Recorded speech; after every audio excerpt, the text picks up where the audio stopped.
안녕하십니까. 신인균의 군사TV 알기 쉬운 무기 백과입니다. 자, 오늘도 아주 유명한 무기, 그리고 역사적인 무기, 그리고 멋진 무기 알기 쉽게 설명해 드리겠습니다. 오늘 정말 유명한 무기예요. 자, 2차 대전 최강의 셔먼 전차입니다. 셔먼 전차 중에서 최강의 셔먼, 바로 영국의 파이어플라이 셔먼 전차 소개해 드리겠습니다. 셔먼은 셔먼인데 영국에서 개량한 파이어플라이 전차 지금부터 설명합니다. 자, 덩케르크 철수 아시죠? 독일이 폴란드 먹고 순식간에 이제 이 구데리안 장군을 비롯한 이 기갑 부대들이 완전히 전격전을 펼쳐가지고 벨기에 치고 네덜란드 치고 해가지고 프랑스 북쪽으로 확 몰려왔어요. 그래서 프랑스를 구해주기 위해서 들어갔던 영국 군들이 이 고립되어 지금 큰일 나게 된 겁니다. 그래서 이제 1940년 5월에서 6월 초까지 덩케르크 해안에서 철수를 하죠. 이때 이제 영국군 22만 6천 명, 그리고 프랑스, 벨기에 연합군 11만 2천 명 해서 총 33만 8천 명의 병력이 이제 철수를 하는데, 영국군은 사실은 이 지상군의 육군의 주력 부대를 보냈습니다. 주력 부대를 보냈으니까 당연히 장비도 많고 그렇게 많죠. 그런데 여기에서 일단 사람이라도 살려야 되니까 배는 한정이 돼 있고 시간도 한정이 돼 있고, 그러니까 이 뭐 탱크 가지고 총 가지고 뭐 이럴 수 없는 거예요. 사람만 그냥 막 다 실어서 이렇게 온 겁니다. 덩케르크 영화 보셨지 않습니까? 그런 식으로 그냥 뭐 장비들 다 던져놓고 온 거니까, 그래서 영국으로 이제 도망을 왔는데, 그러고 나서 곧 며칠 후에 바로 이제 파리가 함락돼 버렸죠. 그러니까 이제 파리 함락시켰으니까 그 다음 상대는 누굽니까? 바로 영국 아니겠습니까? 그러면 이제 이 도보 해협을 건너오기만 하면, 해군이 뚫리기만 하면 영국은 지금 자신들의 육군들의 주력 장비를 프랑스에 다 놔두고 왔으니까 이 독일군이 상륙만 하면 그냥 게임 끝나는 거였습니다. 이제 이런 상황이었어요. 물론 이제 여기서 참 독일이 정말 희한한 어떤 그런 패착을 많이 하는데, 첫 번째가 이 덩케르크 철수를 하기 전에 이 구데리안 장군의 이 기갑 부대가 확 들어갈 때 왜 그 기갑의 진격을 일시간 스탑을 시켰는지, 스탑 안 시켰으면 덩케르크에서 철수할 시간도 없이 그냥 포위 섬멸했을 수도 있겠다라는 그런 이제 생각을 해보고, 또 이 본토 항공전이라고 이 괴링의 주장에 의해서 폭격으로만 뭔가 해결을 하려고 했던, 이 지금 지상군이 이런 식으로 완전히 와해되어 있는 상태인데 어떻게든지 상륙을 하려는 노력을 왜 안 했을까 하는 그런, 그래서 우리가 지금 잘 살고 있는 것은 아닌가, 이렇게 전 세계가 자유민주주의 국가가 돼서 이런 생각도 해봅니다. 아무튼 이제 이런 덩케르크 철수로 인해서 영국 육군이 완전히 와해가 돼버렸어요. 그래서 이 본토 방어전을 준비한 영국에게 미국이 든든하게 지원합니다. 바로 1941년부터 45년 2차 대전 전 기간에 걸쳐서 영국이 무기대여법이라는 걸 만들었죠. 그렇게 해서 프랭클린 루즈벨트 대통령이 주창한 민주주의 변기창 정책의 일환으로 전시 연합국에 대한 무기, 장비, 물자 지원을 골자로 한 500억 달러 규모의 사업입니다. 영국은 전체 사업비의 약 60%에 달하는 313억 달러 규모의 지원을 받아서 2차 대전을 수행했습니다. 그래서 미국이 다 해주는 거예요. 처음에 미국이 참전 안 했거든요. 이제 참전하기 싫었죠. 고립주의니까. 그래서 일단 그래도 저렇게 영국이 무너지고 유럽이 무너지면 그 다음은 우리 아니냐, 이제 이렇게 해가지고 이제 무기를 대줍니다. 그런데 이게 지금 당시 이제 500억 달러인데, 이게 요즘 물가로 환산을 이렇게 해보는 그런 프로그램이 있어요. 환산을 해보니까 요즘 물가로 환산하면 920조 원. 920조 원어치 각종 물자 무기를 유럽, 특히 영국에게 이만큼 지원을 한 거예요. 영국이 그 중에 60%를 가져갔으니까. 이렇게 해서 탱크, 뭐 셔먼 탱크 막 갖다 준 겁니다. 이제 마구마구 생산해서. 이제 이렇게 해서 미국이 세계 패권국으로서의 지위를 공고히 하게 된 거죠. 자, 이렇게 해서 이제 영국이 살게 된 겁니다.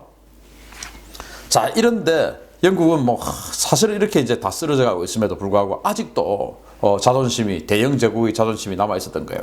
아니, 우리가 데리고 있던 저런 애들에게 우리가 이 무기를 지원받아서 산다는 게 말이 되냐, 이제 이런 자존심이 있었던 거예요. 그래서 영국 육군님이 처칠 수상님을 채팅방에 초대했습니다. 그래서 이렇게 부탁합니다. 총리각하, 외람되지만 드릴 말씀이 있습니다. 그래서 이제 처칠이, 아니 전쟁통에 지금 바빠 죽겠는데 왜 돈 달라는 소리 하지 마, 돈 없어. 그래서 이제 육군이 그게 아니라 이번에 받은 저 양키놈들 셔먼 전차 말입니다. 우리가 전차 종주국 대영 제국 육군 자존심이 있지 저딴 물건 어떻게 쓰겠습니까? 그 저칠이 아니 지금 찬밥 더운밥 가릴 때냐? 미국이 주면 그냥 고마워하고 써. 아니 전장 환경이 그렇지가 않습니다. 저놈들 실전을 안 겪어봐서 독일 전차 성능을 모르는데 셔먼 전차 주포로는 독일 놈들 신형 전차 못 깹니다. 그래서 어쩌라고? 그래서요 저희 예산만 좀 더 주시면 독일 놈들 신형 전차 다 박살낼 수 있는 대영 제국의 자존심 블랙 프린스 전차 개발해서 한번 잘 싸워보겠습니다. 이렇게 된 거예요.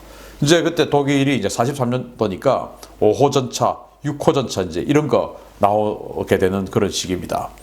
그런데 이 셔먼 전차로는 5호 전차 이런 거는 상대가 안 되는 거예요. 깰 수가 없는 겁니다. 6호 전차는 뭐 기스도 못 내는 겁니다. 그래서 안 됩니다. 그래서 블랙 프린스 전차 우리 한번 만들어 볼게요. 이제 블랙 프린스가 왕은 되지 않았지만 과거 이제 100년 전쟁, 프랑스와의 100년 전쟁 할 때 전쟁 초기에 완전히 프랑스군 썰고 다닌 그런 왕자예요. 그래서 흑태자라고 불렀던 사람인데 그 흑태자의 이름을 따서 블랙 프린스 전차 만들게요. 해서 그래? 알아서 만들어봐. 이제 이렇게 된 거예요. 그래서 없는 살림 쥐어 짜가지고 개발한 야심작입니다. 블랙 프린스 중전차. 이 독일의 판터, 타이거 등 중전차를 잡기 위해서 처칠 전차를 개량해서 개발한 차세대 중전차입니다. 100년 전쟁의 명장인 에드워드 흑태자의 이름을 붙일 정도로 기대작이었으나 과도한 중량 그리고 값비싼 생산 단가 문제 때문에 시제품이 6대만 생산되고 프로젝트는 종료됩니다. 이게 이제 당시 셔먼 전차 해봐야 30톤 대의 그런 전차인데 이게 50톤이 넘었어요. 그러니까 얼마나 무겁겠습니까? 그때 당시의 엔진이나 이런 걸로 이걸 제대로 기동을 시켜줄 수가 없는 것이죠. 그리고 너무 느려요, 당연히. 그리고 50톤이나 되다 보니까 당연히 너무너무 비싸죠. 근데 영국은 그 당시 어떤 상황이었습니까? 전쟁 중에 뭐 공업 생산을 하기를 합니까? 완전히 지금 파탄나 있는 상황인데 이런 비싼 전차를 만들 수가 없죠. 그것도 미국이 지원해주고 있는 거 그거 싫어 우리 따로 만들 거야 하면은 순전히 자기네들 돈으로 만들어야 되는데 이 전쟁통에 그 돈이 어디 있습니까? 그래서 이거 안 되겠다 하고 이제 말았어요. 그랬더니 또 육군이 그래도 미련을 못 버리고 이제 처칠은 그냥 주는 데 써. 근데 육군은 그래도 자존심은 버릴 수 없다 이래가지고 다시 이제 처칠이 또 이렇게 얘기합니다. 야 이 자식들아 지금 나라 걸 박살나고 국고도 쪼들리는데 너네 정말 죽고 싶냐? 뭐 블랙 프린스? 이것들이 정말 겉멋만 들어가지고 이제 이러니까 육군이 저희는 저 잘해보려고 했는데 현실이 좀 안 좋지 말입니다. 이렇게 된 거예요. 다 필요 없고 이제 너희는 그냥 주는 대로 써. 독일 놈들이 군수공장 전부 다 해서 이제 전차 만들 여력도 없다. 토달면 죽는다. 카카 최일선에서 싸우는 우리 장병들 사기도 좀 생각해 주십시오. 양키 놈들 전차로는 도저히 싸울 수가 없지 말입니다. 이제 이렇게 된 거예요. 그래서 이제 처칠이 그럼 어떻게 돈은 없고 전차는 셔먼밖에 없는데 이제 육군이 아이디어를 낸 겁니다. 블랙 프린스용 그 17파운드 포를 셔먼에 얹어서 써보겠지 말입니다. 이제 이렇게 된 거예요. 그래서 처칠이 그게 돼? 그럼 가능하면 한번 해봐. 이번에도 실패하면 너 군사재판이야. 알았어? 이렇게 된 거예요. 그래서 육군의 아이디어대로 일단 셔먼이 공격력이 약해가지고 75mm 포 이게 이제 공격력이 약해가지고 판터, 티거 독일 전차 깰 수가 없는 겁니다. 그래서 일단 저걸 깨보자. 방어력이야. 일단 뭐 맞으면 가는 건데 일단 우리도 때리면 저걸 보낼 수 있어야 되는데 보낼 수가 없으니까 이거 안 된다 해가지고 이제 강력한 주포 대전차포를 여기다가 갖다 붙이기로 하는 거죠. 그래서 영국 육군의 히든카드가 이겁니다. 바로 17파운드 대전차포인데요. 이 17파운드 대전차포는 독일의 신형 전차의 기존 대전차포로는 대응이 불가능하다는 판단하에 1942년 완성한 신형 대전차포입니다. 미국식 분류법으로는 76.2mm 구경이었지만 55구경장에 달하는 장포신과 대용량 장약 덕분에 1204m/s의 높은 포구 초속으로 최강의 관통력을 자랑한 화포입니다. 자, 당시 이제 셔먼 전차의 75mm 화포가 주포가 포구 초속이 한 800에서 850m/s. 그러니까 1초에 800에서 850m 정도 날아간 거예요. 그렇게 날아갔더니 이제 운동 에너지 속도에 또 비례하는 게 있지 않습니까? 그렇게 날아갔더니 독일군 판터 티거를 못 깨는 거예요. 그런데 이 17파운드 대전차포는 이거 딱 쏘았더니 포구 초속이 무려 1204m입니다. 1204m. 그러니까 거의 한 50% 정도 더 빨라진 거죠. 시험원의 원래 포에 비해서. 이러니까 포구 조속이 빨라지니까 티거를 관통할 수 있는 그런 파워가 생긴 거예요. 그래서 이제 원래 시험원의 75mm 포는 짤딱막해요. 근데 이건 55 구경장이니까 아주 깁니다. 그렇게 해서 길다란 이 포를 갖다 붙인 게 바로 이 모양인데, 요즘 전차의 뭐 어떤 그 주포와 포탑의 밸런스하고 좀 맞죠. 그래서 독일 기갑 부대를 막는 결전 병기로 1943년도에 데뷔합니다. 전투 중량은 35.3톤, 승무원은 4명입니다. 최대 속도는 시속 40km고 주무장은 말씀드린 바로 이 17파운더 대전차포, 요즘 표현으로 하면 76.2mm 주포입니다. 55 구경장이니까 우리 지금 흑표 K2 흑표 전차가 55 구경장 아닙니까? 구경 곱하기 55. 그러니까 우리 흑표는 120mm 곱하기 55가 되죠. 이건 76.2mm 곱하기 55. 그러니까 당시 기준으로 굉장히 긴 포신을 가지게 됐고, 긴 포신이다 보니까 당연히 포구 초속이 빨라지죠. 자, 이게 이제 얼마나 대단했냐면은 독일 전차의 에이스 미하일 비트만을 저격했습니다. 이 미하일 비트만이 누구냐? 독일의 SS 무장 친위대죠. 그 SS 기갑 부대의 대위였는데, 이 사람이 얼마나 대단했냐면은 이게 보십시오. 자기 혼자 연합군 전차 138대, 그리고 연합군 대전차포 132문, 이렇게 해서 무려 270대를 격파를 한 사람이에요. 이 사람을 이 노르망디 인근에서 이 영국제 M4 셔먼 파이어플라이가 격파를 한 겁니다. 한번 보시겠습니다. 미하일 비트만이 최고인데요. 전차 138대, 대전차포 132문을 파괴한 독일 전차 에이스 5위의 전설적인 SS 대위 미하일 비트만의 티거 전차를 영국군 셔먼 파이어플라이가 일격에 파괴한 사건입니다. 셔먼 파이어플라이는 기동 중이던 티거 전차의 측 후방을 사격해서 일격에 완파시켰습니다. 자, 이제 노르망디로 이제 상륙을 하려고 하죠. 그래서 이때 이 미하일 비트만이 자기가 대위였는데 자기 위에 대대장이 전사를 했어요. 그래서 대대장 직무 대리를 한 상태에서 자신들의 대대를 이끌고 방어전을 치르러 가는 겁니다. 이때 영국군 이 파이어플라이, 셔먼 파이어플라이가 매복을 하고 있었어요. 그래서 이 미하일 비트만이 오는 것을 보고 이 전차를 때렸는데 이 포탑 측후방을 맞았어요. 맞아서 당연히 관통을 해버렸습니다. 관통을 했는데 해 들어가가지고 그 내부에 있는 이 티거 전차의 88mm 포탄들을 유폭을 일으켜가지고 완전히 포탑이 날아가 버린 겁니다. 그렇게 해서 전사를 시켜버렸어요. 그래서 이 SS에서는 기갑부대 중에서는 1등 에이스, 그리고 독일군 전체로는 5등 에이스 자리를 이날 전투에서 파이어플라이가 격파한 그런 사건이었어요. 이 정도로 이제 능력이 좋았다. 그런데 방어력은 여전히 약합니다. 예를 들어서 이 티거 전차가 이 전면 장갑이 200mm, 당시 이제 200mm면 꽤 두꺼운 거였죠. 200mm였는데 이 셔먼 전차는 전면 장갑이 86mm거든요. 뭐 경사 장갑이니까 약간 조금 더 실제로는 더 두꺼운 그런 측면이 있겠지만 어쨌든 86mm였어요.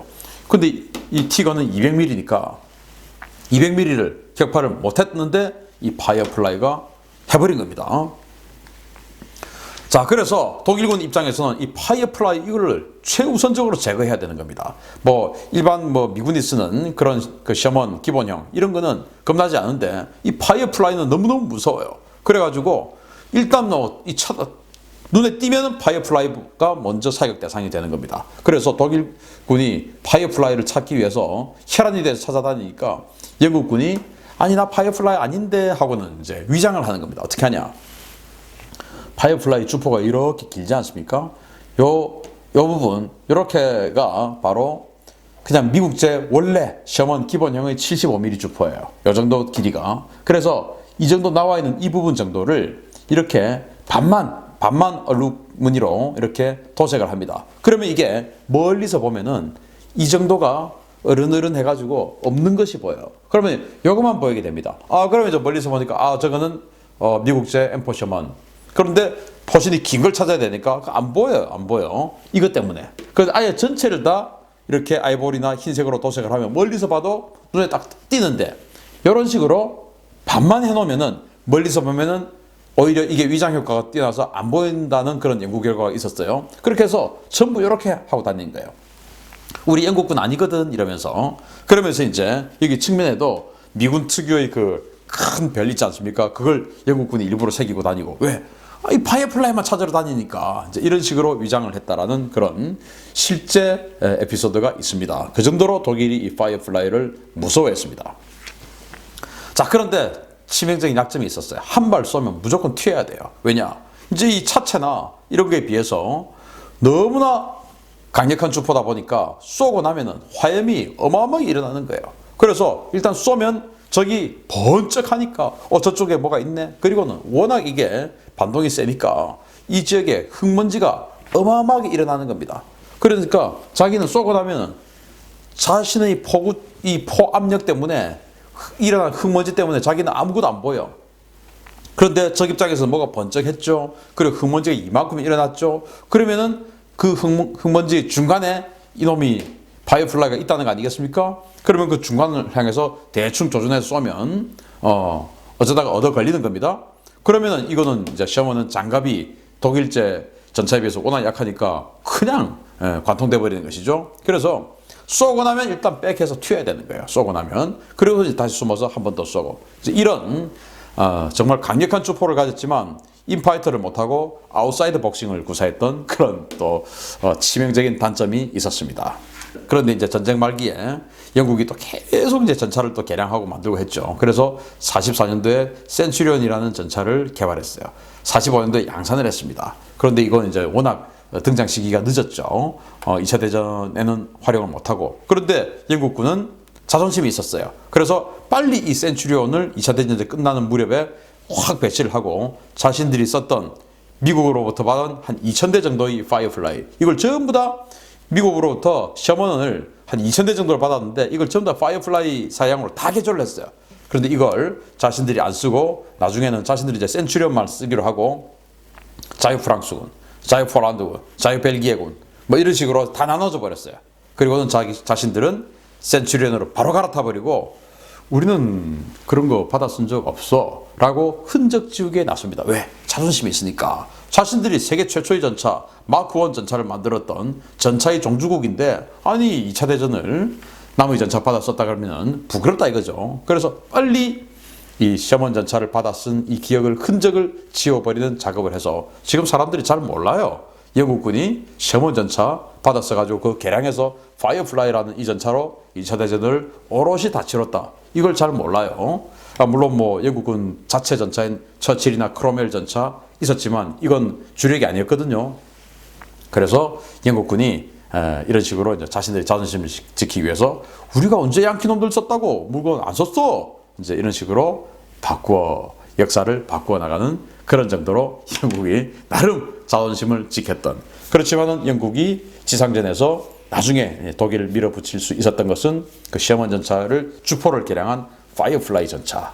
이로 인해서 독일의 판터, 티거를 격파할 수 있었다라고 합니다.